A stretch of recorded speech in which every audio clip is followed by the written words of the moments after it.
Welcome to ബബ്ലൂസ് blog. ഇന്ന് മോൻ്റെ സ്കൂളിൽ പോക്ക് പ്രോഗ്രാമാണ് ഇവിടെ കാണിക്കാൻ പോകും. രാവിലെ നല്ല ഉറക്കത്തിലാണ്. പുള്ളിനെ വിളിച്ചാൽ എണീക്കുന്ന കാര്യം വലിയ പാടാണ്. എന്ന് വിളിച്ചാലും കണ്ണ് തുറന്ന് പിന്നെ കുറച്ച് സമയം കിടന്നാലേ അവൻ എണീക്കാൻ പറ്റത്തുള്ളൂ. ഇനി കുറച്ച് സമയം പൊടിക്കൊച്ച് കിടന്നുറങ്ങിയാണ്. മിക്ക ദിവസങ്ങളിൽ നമ്മൾ പോകുമ്പോൾ എണീക്കും, ഇന്ന് എണീച്ചില്ല. ഇത് നമ്മളെ വീടിൻ്റെ ഫ്രണ്ട് വ്യൂ ആണ്. വീട് നിറങ്ങുന്ന റോഡ് കഴിഞ്ഞാൽ കായൽ. വൈകുന്നേരങ്ങളിലൊക്കെ ഇവിടെ ചൂണ്ടയിടാനൊക്കെ ഒരുപാട് ആൾക്കാർ വരാറുണ്ട്. ഇപ്പോൾ എൻ്റെ അച്ഛനാണ് ഇറങ്ങി വെളിയിലിരിക്കുന്നത്, കാറ്റുകൊള്ളായിരിക്കുകയാണ്. അതുവഴി പോണ ആൾക്കാരെയൊക്കെ കാണാം. പിന്നെ വരുന്നവരുമായിട്ടൊക്കെ ഒത്തി സൊറയൊക്കെ പറഞ്ഞ് അവിടെ ഇങ്ങനെ ഇരിക്കും. ഇത് നമ്മൾ നഴ്സറിയിൽ പോകുന്ന വഴിയാണ്. എൻ്റെ മോൻ നഴ്സറി കൊണ്ടാക്കുന്നത് ഇതുവഴിയാണ്. ഇതിൻ്റെ ഒരു വീഡിയോ ഞാൻ ഉടനെ ചെയ്യുന്നുണ്ട്.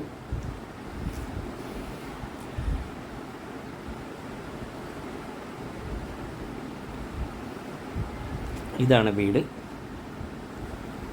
ഇനിയിപ്പോൾ സാറ് സ്കൂളിൽ പോകാനായിട്ട് റെഡിയായി ഇരിക്കുകയാണ്. മഴയൊക്കെ ഉള്ളതുകൊണ്ട് ഇങ്ങനെ ഒന്ന് തണുത്ത് ഇരിക്കുകയാണ്. സാറിൻ്റെ അമ്മ ബാഗൊക്കെ തൂക്കിയൊക്കെ വരുന്നുണ്ട്. ഞാൻ അവരെ കൊണ്ടുപോകാനായിട്ട് വണ്ടിയുമായി കുറേ നേരമായി പുറത്ത് കാത്ത് നിൽക്കുകയാണ്. ഇങ്ങനെ ഓരോരുത്തരായിട്ട് വന്നിട്ടുണ്ട്. ഇനിയിപ്പോൾ നേരെ നമ്മൾ കടയ്ക്കാവൂരോട്ട് പോകാൻ പോവുകയാണ്. അവിടെ നിന്നാണ് മോൻ്റെ സ്കൂൾ ബസ് വരുന്നത്. അമ്മാമ്മ അവന് ടാറ്റ കാണിച്ചുകൊണ്ട് നിൽക്കുകയാണ്. അങ്ങനെ നമ്മളെ യാത്ര തുടങ്ങി. റോഡ് വന്നു. ഇതാണ് കടയ്ക്കാവൂർ ചിറങ്ങി മെയിൻ റോഡ് വഴി നമ്മൾ ഇങ്ങനെ പുളിമൂട്ടിക്കടവ് പാലം കഴിഞ്ഞിങ്ങനെ പോകണം. ആ സൈഡിൽ കാണുന്ന നമ്മളെ വീടാണ്. ഏകദേശം നമ്മളിപ്പോൾ തെക്കും ഭാഗം ജംഗ്ഷൻ കഴിഞ്ഞിങ്ങനെ പോയിക്കൊണ്ടിരിക്കുകയാണ്. മഴ വരുന്നുണ്ട്, അതുകൊണ്ട് എത്രയും പെട്ടെന്ന് കടയ്ക്കാവൂരെത്തണം.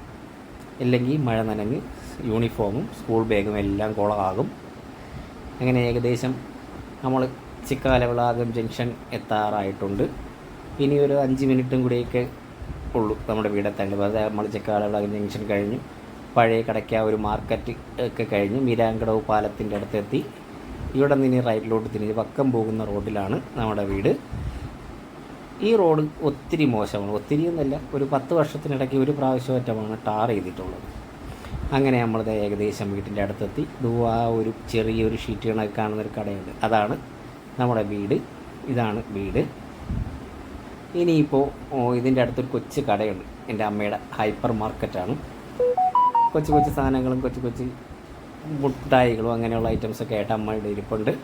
ഇനി വീട്ടിൻ്റെ അകത്തെ കുറച്ച് കാഴ്ചകൾ കാണിച്ചില്ല. താമര നട്ടു വെച്ചിട്ടുണ്ട്.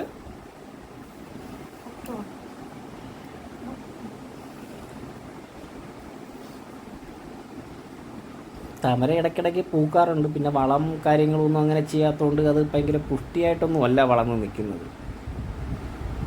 ഞാൻ അവിടെ നിൽക്കുന്നത്, അവൾ ഫോൺ വാങ്ങിച്ച് ഇങ്ങനെ എന്നെ വീഡിയോ എടുത്തുകൊണ്ടിരിക്കുകയാണ്. ആൾ തളർന്ന് അവിടെ ഇരിപ്പുണ്ട്. ഞാൻ നോക്കുന്നത് ഒരു റംബുട്ടാൻ മരം അവിടെ വെച്ചിട്ടുണ്ട്.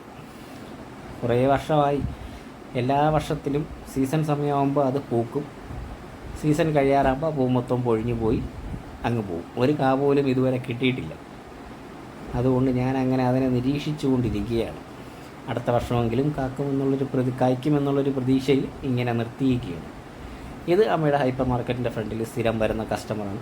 അടുത്തുള്ള മാവന്മാരാണ്. അവരെന്തോ കഴിഞ്ഞ ഇലക്ഷൻ്റെ എന്തോ കാര്യങ്ങളൊക്കെ സംസാരിച്ചുകൊണ്ട് അവിടെ നിൽക്കുകയാണ്.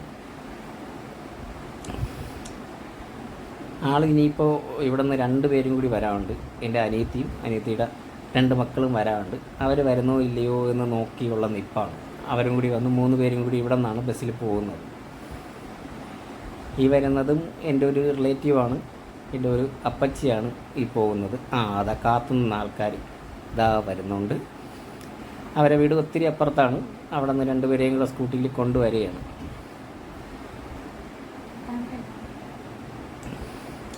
ഇതാണ് മണിക്കുട്ടി, ഇതിൻ്റെ മൂത്ത മോളാണ്. രണ്ടാമത്തെ ആൾ വാവാസ്. ഇവർ 2 പേരും ഒരു ക്ലാസ്സിലാണ്. 2 പേർക്കും കുരുത്തക്കേടൊന്നും ഇല്ലാത്തത് കൊണ്ട് ചെറിയ ഫാൾട്ടുകളും അംഗവൈകല്യങ്ങളും ഒക്കെ ഉണ്ട്. ഒരുത്തൻ വീണ് പല്ല് പോയി. ഇയാൾ പിന്നെ ഒത്തിരി സ്മാർട്ടാണ്, എല്ലാ കാര്യങ്ങളിലും ആക്റ്റീവാണ്. മാമിയോട് എന്തൊക്കെയോ കഥകൾ പറയുന്നതാണത്.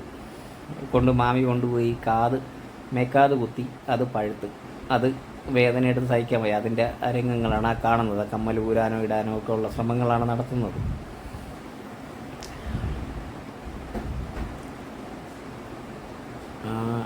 ആരും കൊണ്ടുപോയി ഇങ്ങനെ കുത്തരുത്, വേദന സഹിക്കാൻ വയ്യ എന്നുള്ളൊരു കമൻ്റാണ് ആ പറഞ്ഞത്. മറ്റൊരു രണ്ടുപേർക്കും പിന്നെ ഇരിക്കപ്പെടുന്നില്ല. ഇടയ്ക്ക് കുറച്ച് വീഡിയോ കട്ടായിട്ടുണ്ട്. ഇതിപ്പോൾ അവർ സ്കൂളിൽ പോയിട്ട് തിരിച്ച് വന്നതാണ്. പോയ വീഡിയോ കിട്ടിയില്ല, അതെന്തോ കട്ടായിപ്പോയി. 3 പേരും തിരിച്ചൊരു 4:30 മണിയൊക്കെ ആകുമ്പോഴാണ് തിരിച്ച് വീടെത്തുന്നത്. ഇപ്പോൾ വരും 3 പേരും വരുന്നുണ്ട്. 3 പേരും ക്ഷീണിച്ച് തളർന്ന് വന്നിട്ടുണ്ട്. ഇനിയിപ്പോൾ ഇവിടെ നിന്ന് 3 പേർക്കും കൂടി ഒരു പത്രത്തിൽ ചോറൊക്കെ ഇട്ട് അമ്മ വാരി കൊടുക്കും. അതൊക്കെ കഴിച്ചിട്ടാണ് ഇനി ഇവിടെ നിന്നുള്ള പോക്ക്. തിരിച്ച് നമ്മൾ വീട്ടിലോട്ട് വരികയാണ്.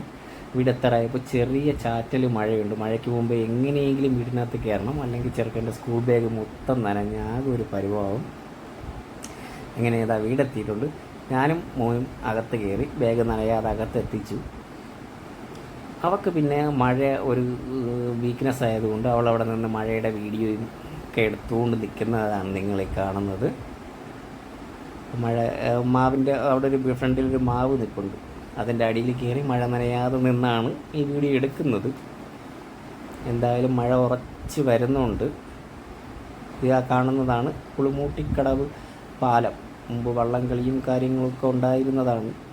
പിന്നെ കൊറോണയൊക്കെ ആയപ്പോൾ ആ സമയം മുതൽ വള്ളംകളിയൊക്കെ നിർത്തി.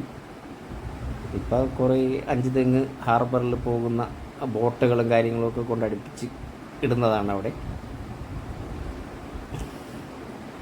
അപ്പോൾ ഇന്നിത്രയാണ് നമ്മുടെ സ്കൂൾ പോക്കിൻ്റെ വീഡിയോസ്. എല്ലാവർക്കും വീഡിയോ ഇഷ്ടമായെങ്കിൽ ലൈക്ക് ചെയ്യുക, ഷെയർ ചെയ്യുക, സബ്സ്ക്രൈബ് ചെയ്യുക. പുതിയ വീഡിയോസുമായി